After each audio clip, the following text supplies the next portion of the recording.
الحمد لله على نعمه الظاهرة والباطنة قديما وحديثا. أشهد أن لا إله إلا الله وحده لا شريك له، وأشهد أن محمدا عبده ورسوله صلى الله عليه وسلم لا نبي بعده. اللهم صل على محمد وعلى آله وصحبه وسلم. Bapak dan Ibu hadirin wal hadirat sidang jamaah subuh yang insyaallah kita semua dirahmati oleh Allah Subhanahu wa taala. Kembali kita bersyukur kepada Allah dengan sama-sama mengucapkan alhamdulillah rabbil alamin. Karena Allah beri kita banyak nikmat, nikmat iman, nikmat Islam, nikmat sehat dan lain-lain sebagainya. Semoga dengan banyaknya nikmat itu semakin sempurna hendaknya amal saleh kita. Kemudian salawat beriring salam kepada Nabi besar Muhammad sallallahu alaihi wasallam. Allahumma salli ala Muhammad wa ala alihi wa sahbihi wa sallim. Bapak dan Ibu sidang jamaah yang berhadir, ini pertemuan kita yang ketiga untuk mengkaji kitab Hadis Arba'in An-Nawawi. Hadis ketiga itu masih berkaitan erat dengan hadis kedua. Hadis kedua dahulu telah kita bahas sehubungan dengan kisah datangnya malaikat Jibril kepada Nabi Muhammad, kemudian di sampingnya ada Umar. Jadi inti pembahasannya adalah tentang iman, Islam, dan ihsan. Di situ dulu juga telah kita bahas tentang rukun Islam. Nah, hadis ketiga ini itu menjelaskan kembali lebih rinci tentang rukun Islam. Nah, supaya tidak ada pengulangan, maka kita lompat ke hadis yang keempat. Gitu ya, karena hadis ketiga itu berisi tentang rukun Islam yang pada pertemuan kedua telah kita singgung. Baik, kita masuk hadis yang keempat. An Abi Abdurrahman Abdullah bin Mas'ud radhiyallahu anhu qala, dari Abu Abdurrahman Abdullah bin Mas'ud radhiyallahu anhu qala, semoga Allah meridainya, beliau berkata, haddatsana Rasulullah sallallahu alaihi wasallam wa huwa as-sadiqul masduq. Diriwayatkan dari Rasulullah sallallahu alaihi wasallam wa huwa as-sadiqul masduq. As-sadiq itu artinya sangat jujur. Al-masduq diakui oleh orang lain kejujurannya. Jadi Nabi itu as-sadiqul masduq namanya, bahwa beliau adalah sosok yang siddiq, yang jujur. Wal masduq, orang juga mengakui beliau adalah orang yang jujur. Jadi Nabi Muhammad itu kejujurannya itu diakui oleh kawan dan diakui oleh lawan. Kalau yang mengakui awak elok pak, kawan awak itu biasa pak. Oh, si anu orang elok. Siapa yang mengecewakan ni orang elok, kawan dakiknya biasa pak. Tetapi kalau yang mengecewakan inyo orang elok adalah lawan inyo, berarti inyo sawana elok tu. Maka Nabi Muhammad itu dikenal sebagai orang yang baik, sebagai orang yang jujur, baik oleh kawan maupun oleh lawan. Jadi penyebab orang-orang di masa itu tidak beriman faktor lain.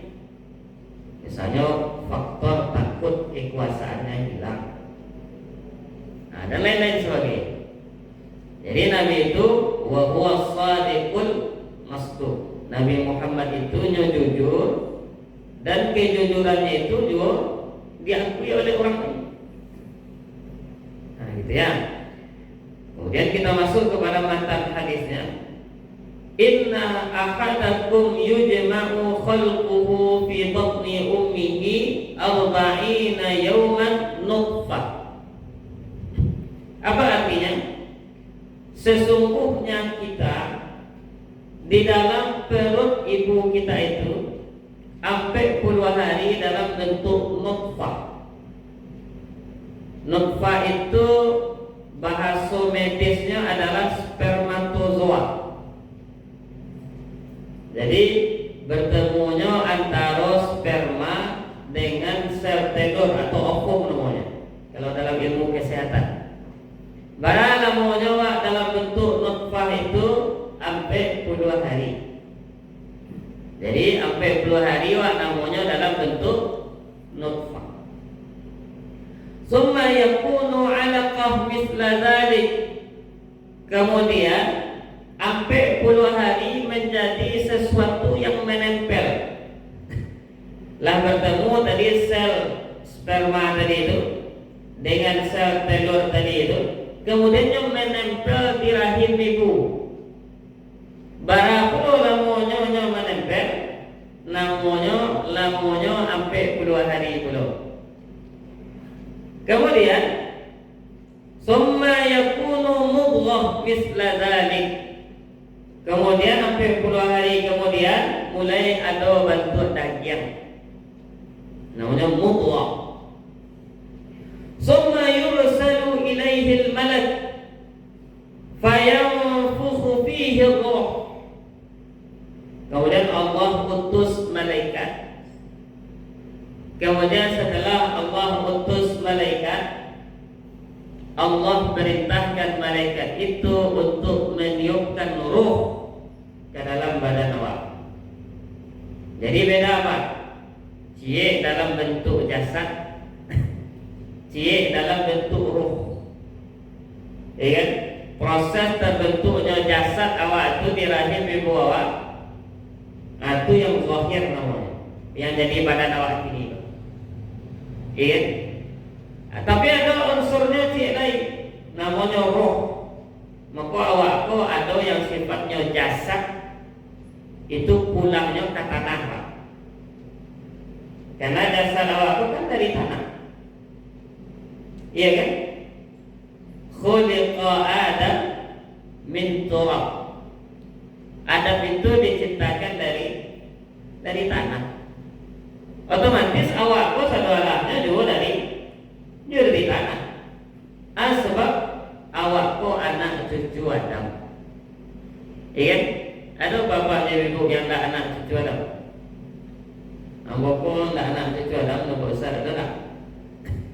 Nah, pasti awak saudaranya anak cucu Adam dari tanah. Dan awak makan pun sadonya dari tanah awak. Padi itu di mana tumbuhnya bu? Padi di mana tumbuhnya? Tak tahu di mana padi tumbuh? Di sawah. Sawah itu tanah atau tak? Tanah. Berarti hakikatnya awak makan dari tanah itu. Karena hanya tumbuh dari tanah. Ada contoh lain. Awak makan buah mangga misalnya. Buah mangga itu tumbuhnya di mana? Di tanah. Berarti itu dari tanah.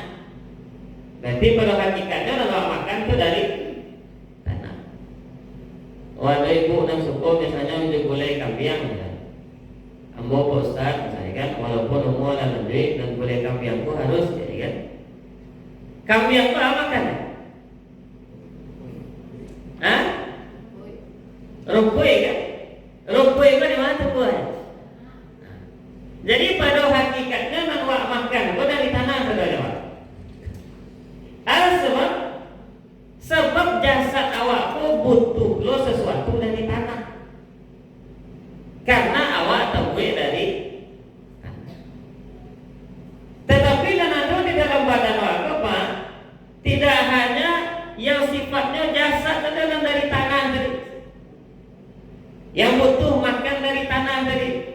dan butuh minum dari tangan tadi. Tetapi ada lain unsur awak. Apa itu? Ada itu. Summa yursalu ilaihil malak fayanfukhu fihi ruh. Ketika badan waktu lah siap di alam lahir, kan? Kemudian Allah suruh malaikat meniupkan roh. Umur mana kira-kira tu? Roh tu ditiupkan ke dalam badan awak di alam lahir tu. Lebih kurang sampai bulan. Jadi sampai bulan umur kandungan, gitu kan? Kemudian Allah perintahkan untuk meniupkan roh ke dalam jasad awak. Maka bapak dan ibu, kalau ada terdeteksi di dokter, bu, kalau kehamilan ibu kok dilanjutkan, itu bisa mengancam nyawa ibu. Adik ini masih usia 2 minggu, minumlah ubin. Apa sebab? Karena ada sampai bulan roh ada ditiupkan. Dengan alasan medis tertentu, itu dibolehkan di dalam fikih. Asalkan memang dengan ilmu. Kalau dilanjut-lanjut bisa mengancam nyawa ibunya. Maka biasanya dokter menganjurkan di bawah umur sampai bulan. Sebab karena ada ditiupkan roh. Maknanya bapak dan ibu, awak kok mesti sadar. Awak kok bahkan dahulu sebelum di dunia kok kan ada awak mengalami namanya alam roh, alam rahim. Ya kan?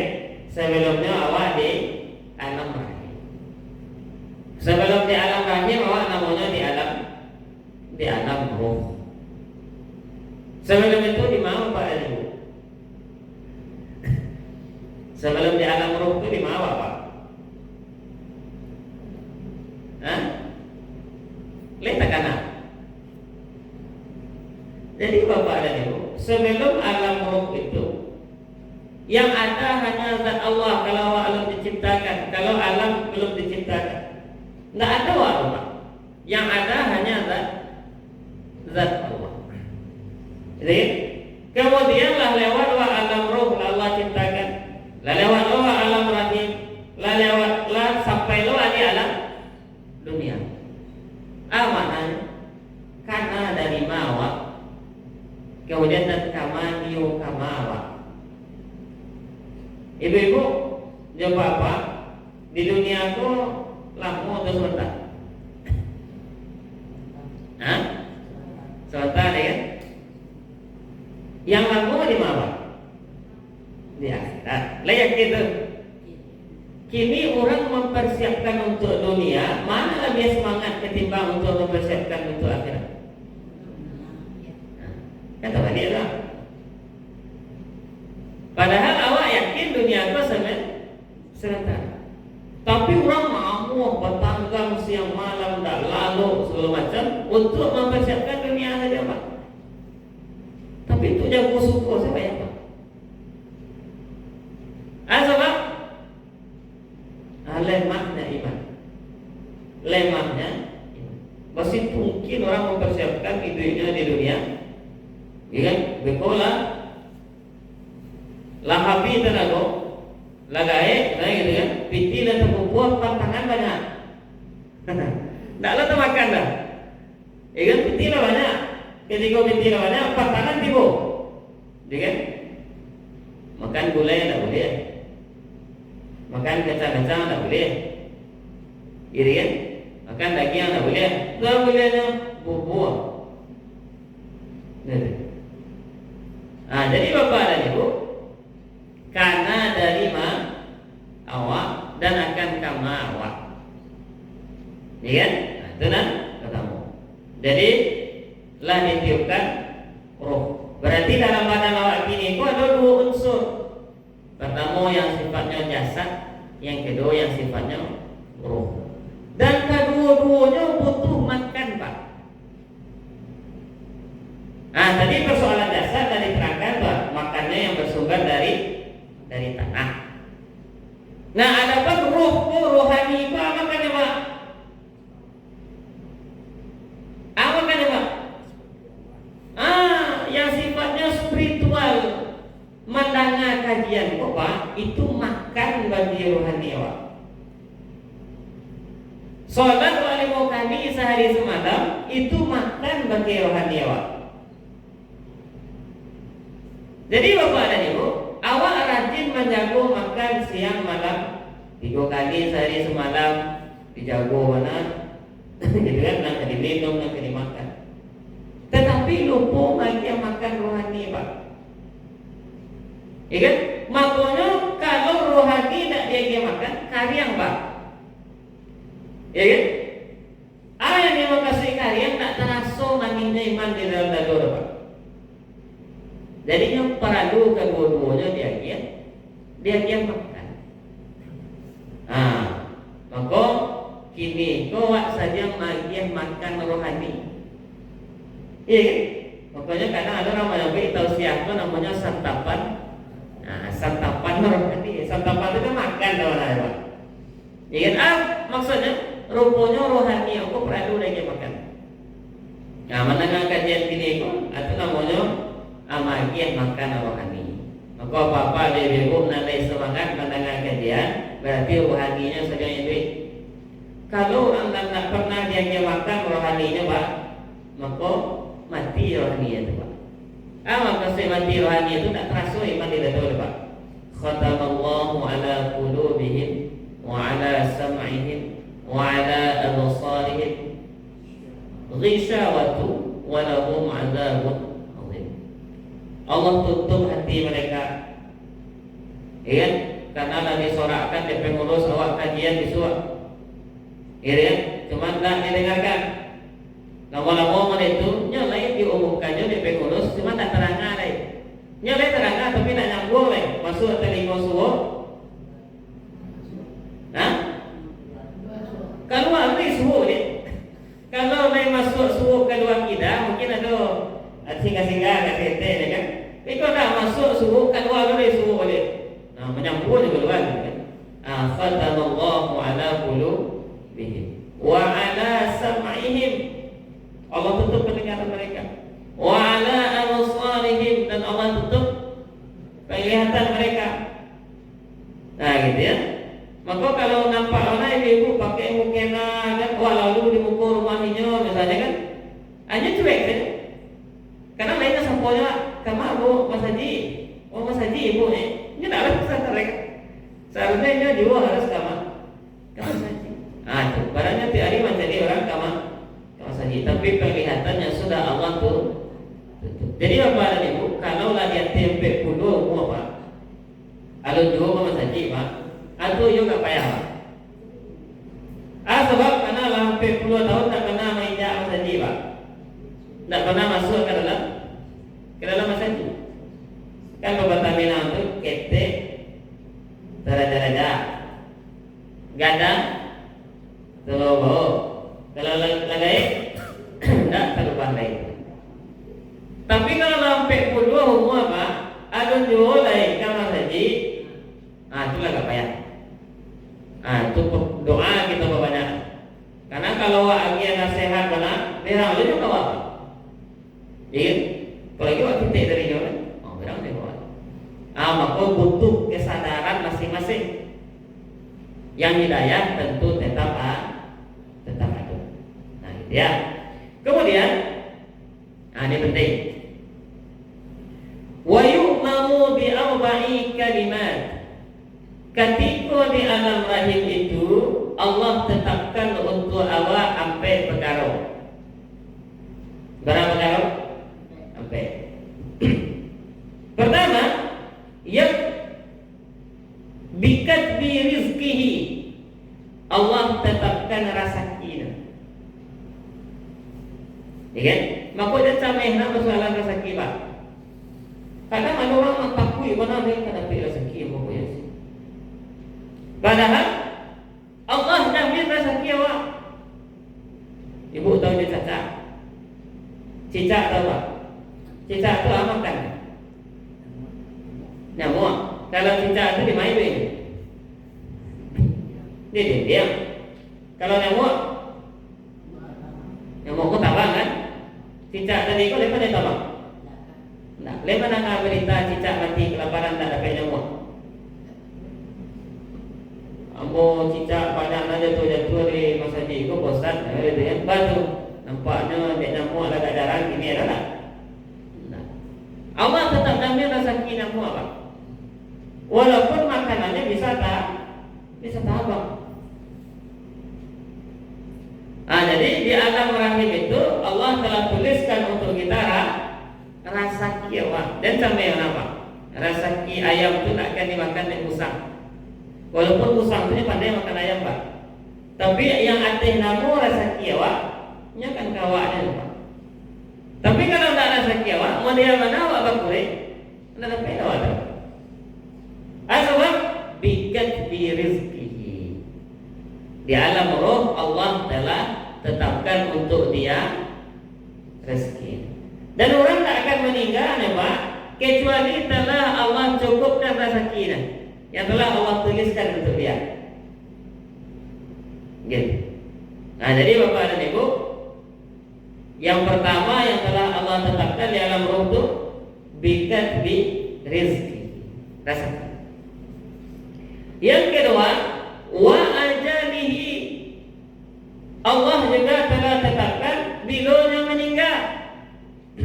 Jadi bapak dan ibu kok termasuk Allah, itu telah Allah tetapkan bilo meninggal. Tapi awak tak tahu bilonya loh, karena misterius problem. Misterius problem itu tuh bahasa kiamat. Kalau bahasa awaknya tuh perkara yang misterius, tak tahu apa. Ya kan?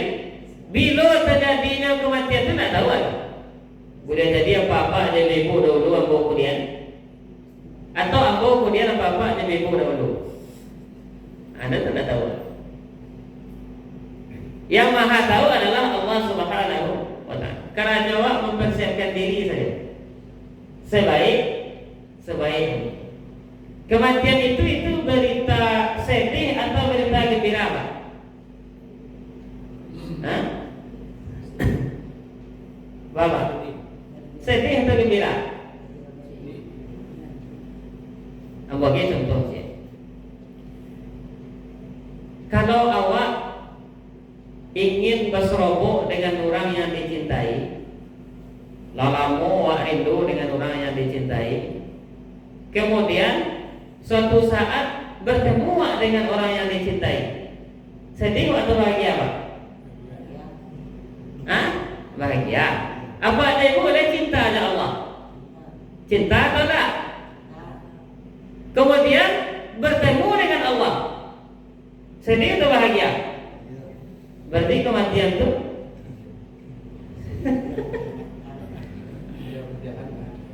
Hah? Berarti kematian itu bagi orang beriman bahagia Pak. Iya, bagi orang beriman kematian itu adalah berita gembira.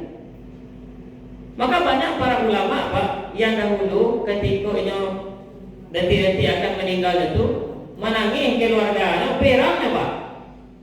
Bahkan keberangnya, apa yang kalian tangisi? Saya akan bertemu dengan orang yang saya, atau dengan sosok yang saya cintai, Allah Subhanahu wa ta'ala. Nah gitu. Nah jadi apa namanya? Kalau dibalik logikanya tadi itu, rupanya kematian itu bagi orang yang beriman, yang telah mempersiapkan diri, yang cinta dengan Tuhannya Allah Subhanahu wa ta'ala, itu adalah berita gembira. Apa-apa dari ibu beriman atau tak? Lain bermasalah atau tak? Berarti bagi apa-apa dari ibu kematian itu adalah berita. Apa dua sebenarnya? Apa dua sebenarnya? Jadi yang kedua, apa yang kedua? Wa ajalihi. Allah telah tetapkan ajalnya. Yang ketiga, wa amalihi. Amalnya. Maksud amal di sini adalah wa syaqiyun amal. Ya, wa amalihi. Ya. Allah telah tetapkan amalnya. Apakah ketika di dunia orang kok termasuk amalnya itu orang elok atau tak? Itu kan? Maksudnya begini, Allah beri dia pilihan di atas dunia. Kalau mau baik ini jalannya, kalau mau buruk ini jalannya. Kalau jalan ke surga ini jalannya, kalau jalan ke neraka ini jalannya. Nah, Allah telah tahu. Nah, di sini maknanya tahu bahwa orang ini akan cenderung memilih yang baik-baik. Allah tahu. Dan Allah tahu orangnya akan cenderung memilih yang buruk. Jadi yang ketiga yang Allah tetapkan untuk kita tentang amal. Dan yang keempat adalah wasyaqiyun aw sa'idun. Apakah kita ketika berada di atas dunia termasuk orang yang bahagia atau orang yang kurang bahagia atau yang tidak bahagia? Maksudnya begini, kan ada di dunia ini ada orang yang kaya, ada orang yang miskin. Kalau kaya orang satu alatnya Pak, itu bagus atau tak bagus Pak? Hah? Benar ibu-ibu, kalau satu orang kok kayu, itu baik atau tak baik Pak? Hah? Kurang baik. Berarti biarlah banyak orang miskin. Karena begini Pak, kalau seluruhnya kayu, kan? Tentu orang pun tentu tak berprofesi beda-beda ada Pak. Nanti ibu paradu orang tukang gosok, tak boleh. Tak gosok orang. Kan? Butuh misalnya orang karena tidak sempat mencuci baju wak surang, butuh orang untuk mencuci baju wak. Orang tak nama deh. Karena orang kayu saudara. Berarti adanya kaya, adanya miskin, itu baik atau tak? Baik. Jadi maksud di sini Allah telah tetapkan awak kau nanti di dunia termasuk orang bahagia atau orang yang kurang bahagia atau tidak bahagia. Jadi kecil Nabi ajaban, saya takjub dengan orang beriman. Bahkan Nabi takjub dengan orang beriman karena kalau inyo dapat nikmat bersyukurnya pahala. Kalau inyo dapat yang sebaliknya bersabarnya itu juga pahala. Jadi kata kuncinya iman. Kalau ada iman awak, ya kan? Ketika di dunia dapat awak dunia syukur, alhamdulillah itu pahala. Tapi tak dapat awak dunia Pak, sabar awak, itu juga bagian daripada pahala. Nah itu yang dijabarkan oleh Nabi di dalam hadis ini. Jadi ada beberapa perkara yang telah Allah tetapkan di alam lahir. Pertama rezeki, yang kedua ajal, yang ketiga amalan awak Allah telah tahu. Itu dengan ilmu Allah. Kemudian yang keempat adalah apakah awak bahagia atau sengsara. Nah itunya Bapak dan Ibu hadis yang keempat yang dapat kita jabarkan. Kalau ada bapak-bapak dan ibu yang ingin bertanya, disilakan. Silakan Pak. Jadi katakan rezeki kan sudah tertentu Ustaz. Bagaimana tentang usaha, kemudian tentang amal, kita ditentukan sudah ada amal baik. Jadi bagaimana apa yang kita dah jelas kan? Jadi mungkin ada yang tidak datang kerja atau yang apa ya, mungkin dia tidak ditentukan amalnya. Jadi ini kan sudah ada keputusannya. Bagaimana usaha? Baik. Nah, ini persoalan yang perlu kita jelaskan terkait dengan rezeki atau ikhtiar. Persoalan rezeki ini Pak, ada persoalan yang telah Allah tetapkan. Ibaratnya begini, ada satu pohon. Kalau misalnya pohonnya itu pohon durian, nah, karena gini musim durian. Ada bapak dan ibu dan dari kayu tanam nak. Kampungnya di kayu tanam, sudah banyak durian ini. Pesisir juga sudah banyak durian. Ada bapak ibu dan dari pesisir. Tak kamu minta, oke Pak? Oh tak ada ya, tak ada. Misalnya ada pohon durian. Yang dimaksud dimaksud dengan rezeki yang telah Allah jamin, indak mana mandi wa kateba nandurian itu jatuh. Itu maksudnya rezeki yang telah Allah jamin. Nah, itu masuk dalam hadis ini. Tetapi ada orang yang dia punya ikhtiar yang banyak. Kemudian dia tidak hanya menunggu yang jatuh saja, hanya pandai itu nandurian kok. Sampai kate anyam dia. Nah, itu yang butuh ikhtiar. Jadi rezeki itu dua model, Pak. Satu rezeki yang telah Allah tentukan, itu Allah jamin, Pak. Dan tidak akan meninggal seseorang sebelum Allah sempurnakan rezeki yang telah Allah tetapkan. Maksudnya rezeki yang pasti jatuh hari itu. Paham ya? Rezeki yang pasti jatuh hari itu. Tapi kalau kita ingin lebih misalnya, Allah sebutkan wa qul ya'malu fa sayarallahu 'amalakum wa rasuluh. Bekerjalah dengan giat. Nanti Allah dan Rasulnya, kemudian orang-orang beriman akan melihat karena jawab. Jadi awak punya ikhtiar lebih, wak panjai batang durian kok. Tentu ada pelatihan.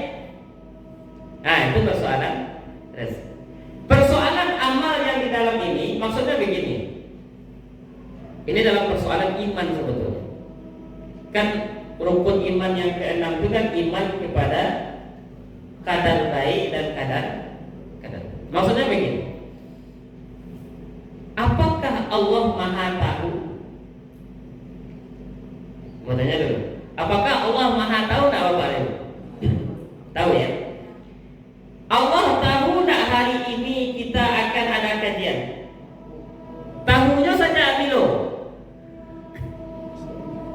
Hah?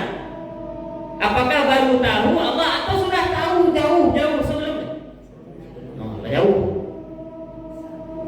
Yang ketipu hari kini ke? Allah lah tahu lo atau tak? Allah sudah tahu. Jadi dengan ilmu Allah apa? Jauh-jauh hari, jauh-jauh waktu Allah sudah tahu kejadian ini. Paham? Allah sudah tahu dengan ilmunya. Cuman Allah takdirkan manusia itu punya pilihan, Pak. Jadi takdir awak sebagai manusia punya pilihan. Pilihannya ada dua yang disampaikan tadi.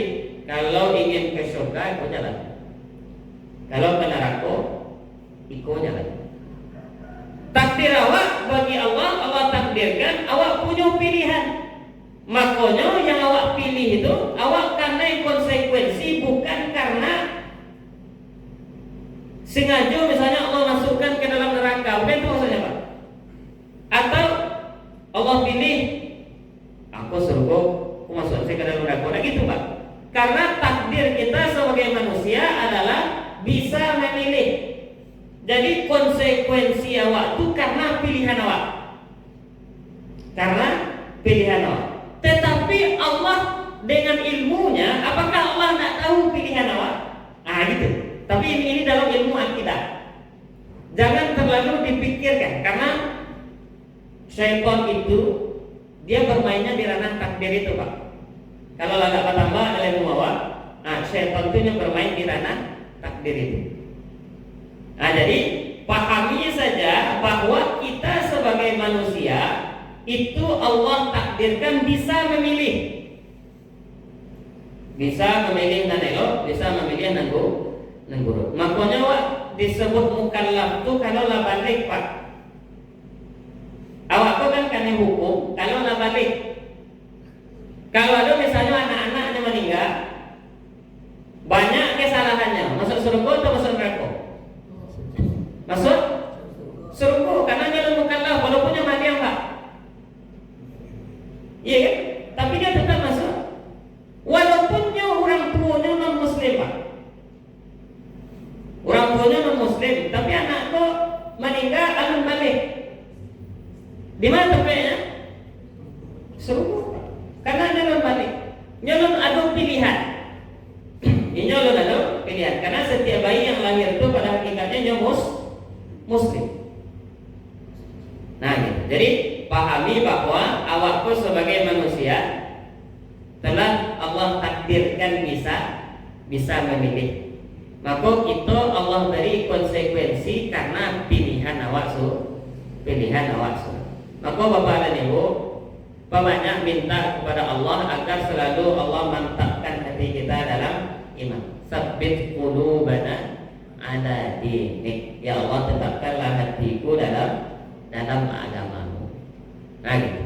Karena dengan bantuan Allah lah kita bisa untuk senantiasa menjaga keimanan kita. La haula wala quwwata illa billah. Tidak ada daya, tidak ada upaya kecuali kekuatan Allah yang maha besar. Gitu Pak. Wallahu a'lam bishawab. Ada lagi Bapak dan Ibu? Tentang kebahagiaan ini, kebahagiaan orang yang bahagia tidak bahagia kan sudah. Iya, ini satu lagi. Bahagia itu di mana letaknya Bapak dan Ibu?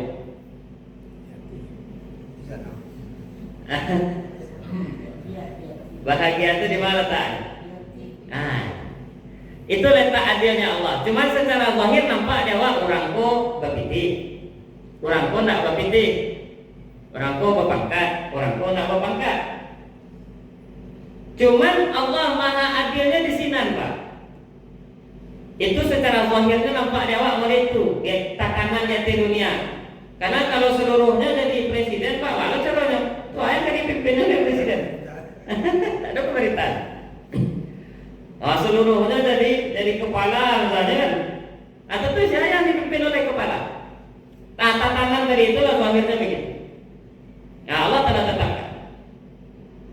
Tetapi persoalan kebahagiaan letaknya di mana? Nah, itu maha adilnya Allah.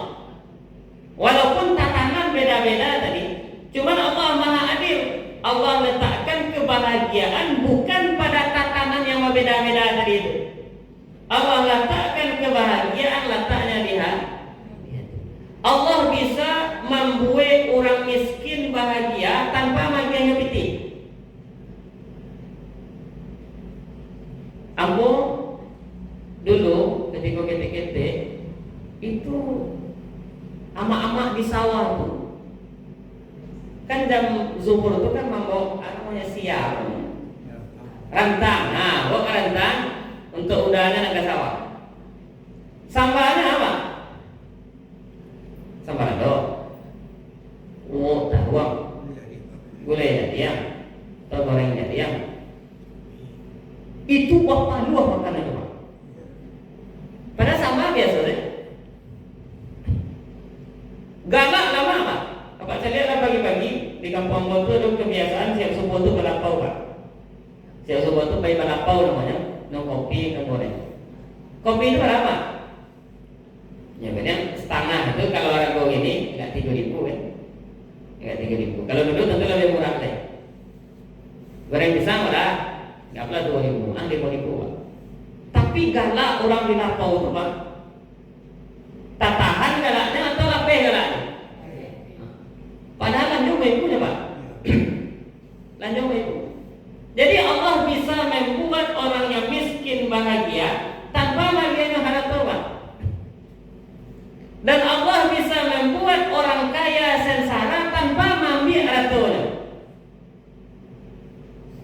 Ini piti banyak apa? Cuma nanti tidak ada tanam. Piti pun banyak ya. Tidak masuk lagi apa ya? Mau pagar lah sekalian. Pagar sekalian. Di pagar saja bisa dipanjat dari orang tua. Akhirnya kawin nanti. Mau sibuk memikir itu Pak. Kini mali aku lah yang gila Pak. Pasanglah CCTV. Nggak tanam saya dari. Lah pasang CCTV. CCTV kalau dia mata yang ini dari sana dia tutui mah. Cari sapam, saya kira sapam. Gitu ya? Ragu je lah, ada ragu. Nak kaman yang sapam ko ya. Ragu susah jualan. Camai susah jualan. Apa sebab Allah bisa membuat orang yang kaya sengsara tanpa membiarkan itu. Itu letaknya maha adil Allah. Kini kau apa-apa ibu bahagia atau sengsara? Bahagia. Akulah kebahagiaan yang paling bahagia. Sebab duduk di rumah Allah Ingat mana kajian duduk di rumah Allah dan malaikat sedang mencari awak. Dan Allah menyebutkan nama awak fi man indah kepada siapa-siapa yang berada di dekatnya. Nah, coba bayangkan coba. Itu kebahagiaan yang sebenarnya. Nah, jadi persoalan tadi itu tatanannya Pak. Allah akan tetapkan kurang kayu suruh kau nyati. Nah, kurang kok agak kurang buktinya. Nah, gitu. Ini kan nampaknya dari wajah-wajah orang Pak. Kurang kok bukti. Nampaknya dari wajah. Kurang kok nak bukti Pak. Nah, nampaknya kok aku ada tuh Pak. Nah, cuman persoalan kebahagiaan bukti maha adilnya Allah. Allah datang kebahagiaan itu di dalam hati. Allah bisa buat orang yang miskin bahagia tanpa bahagia harta. Ya, dan bisa membuat orang yang kaya sengsara tanpa mambil harta. Ya, pikirnya segitu dulu. Cuman tidak sebentar lagi ini macam apa? Ya, pada ketika banyak istri bau sawo, suami bau sawo, di gabungan pikirnya banyak. Cuman nantinya tidak sebentar macam apa? Tapi itu dalam keluarga sederhana, gitu kan? Dia makannya sederhana, gitu kan? Tetapi akur rumah tangga, segala macam. Nah, gitu. Ada orang misalnya yang hartanya banyak misalnya, cuman anaknya misalnya tidak berbakti kepada kedua orang tua. Bisa saja Allah bikin seperti itu. Nah, itu bukti maha adilnya Allah. Tentu inginnya ideal Pak. Nah, manusia kan kalau mencari itu kalau mantu cenderung enggak. Nah, mantu cenderung enggak. Kalau selero cenderung enggak. Maka doa awak itu kan Rabbana atina min dunya hasanah wa fil akhirati hasanah. Akan itu minta awak di dunia hasanah, di akhirat hasanah, wa qina azaban, dan Allah jauhi dari api neraka. Allah jauhkan kita dari api neraka. Begitu Pak. Allah dapat dipahami Pak ya. Alhamdulillah. Ada lagi apa ada Ibu? Kalau tidak kita cukupkan. Nah, itulah kaji kita pada pagi gini bahwa awak badan awak ada dua unsur, sifatnya jasad, yang sifatnya ruh. Nah, itu kedua-duanya perlu makan. Maka dia makan kedua. Kalau dalam badan yang bersumber dari tanah, kalau yang spiritual tentu yang bersumber dari iman, ibadah, gitu ya. Nah, dengan kajian ini kalau itu makanan dari rohani ya Pak. Kemudian ada aspek yang Allah tetapkan dengan penjelasan yang telah kita sampaikan secara komprehensif tadi. Pertama, rezeki, dan kedua, ajab, dan ketiga, amal, dan sampai bahagia atau sengsara. Nah, itulah kaji kita subuh ini Bapak dan Ibu. InsyaAllah pertemuan berikutnya kita lanjutkan pada hadis yang berikutnya. Semoga bermanfaat. Mohon maaf kurang dan khilafnya. Billahi taufiq wal hidayah. Assalamualaikum warahmatullahi wabarakatuh.